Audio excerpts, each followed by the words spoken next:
ಈ ಹಿಂದೆ ಒಂದು ರೋಡು, ಅದರ ಹಿಂದೆ ಒಂದು ರೋಡು.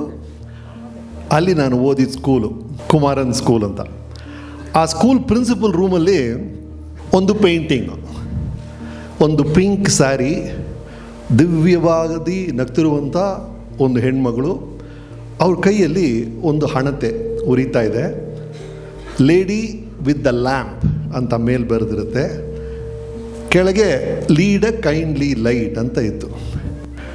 ನಾನು ಸುಧಾಮೂರ್ತಿ ಮೇಡಮ್ನ ನೋಡಿದಾಗೆಲ್ಲ ಅದೇ ನೆನಪಾಗುತ್ತೆ, the lady with the lamp ಅಂತ. ಬೆಳಕನ್ನು ಅವರ ಬರವಣಿಗೆಯ ಮೂಲಕ, ಅವರು ಯೋಚಿಸುವಂಥ ರೀತಿಯ ಮೂಲಕ, ಅವರ ಚಾರಿಟಿಯ ಮೂಲಕ ಬೆಳಕನ್ನು ಚೆಲ್ತಿರುವಂಥ ಸುಧಾಮೂರ್ತಿ ಅವರಿಗೆ ಧನ್ಯವಾದಗಳು ಫಾರ್ ರಿಲೀಸಿಂಗ್ ಪುಣ್ಯಕೋಟಿ ಆ್ಯಂಡ್ ಶತಕರುಣಿ.